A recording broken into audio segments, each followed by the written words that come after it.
তো এই বাচ্চার সমস্যা যেটা হয়েছিল সেটা হচ্ছে ওর বাবা ওকে ধরার জন্য ওর এই রেডিয়াসটা উপরের জায়গা থেকে নিচের দিকে খুলে চলে এসেছিল।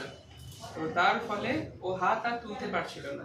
এখন আমাদের এখানে আসার পর আমরা যেটা করলাম সেটা হচ্ছে এই হিউমেরাস এবং আপনার এলবোতে দুটো আঙুল রেখে আপনার বাচ্চার হাতটাকে এই প্রোনেটেড পজিশন থেকে ধীরে ধীরে সুপিনেটেড পজিশনে নিয়ে গেলাম, নিয়ে ভিতরের দিকে তুললাম। তোলার সময় একটা ক্লিক শব্দ পেলাম, সেই শব্দটা মাঝে বুঝলাম যে এটা ওর ভিতরে ঢুকে গেল। ঠিক আছে, এখন বাবু দেখি এই পেনটা ধরো, এরকম করে ধরে থাকো, এরকম করে ধরো, এরকম করে তোলো, তো এই তো গুড।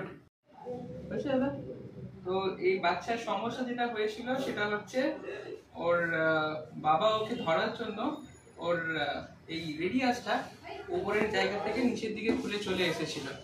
তো তার ফলে ও হাত আর তুলতে পারছিল না। এখন আমাদের এখানে আসার পর আমরা যেটা করলাম সেটা হচ্ছে এই হিউমেরাস এবং আপনার এলবোতে দুটো আঙুল রেখে আপনার বাচ্চার হাতটাকে এই প্রোনেটেড পজিশন থেকে ধীরে ধীরে সুপিনেটেড পজিশনে নিয়ে গেলাম, নিয়ে ভিতরের দিকে তুললাম।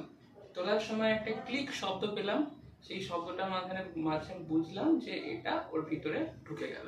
ঠিক আছে, এখন বাবু দেখি এই পেনটা ধরো, এরকম করে ধরে থাকো, এরকম করে ধরো, এরকম করে তোলো, তো এই তো গুড।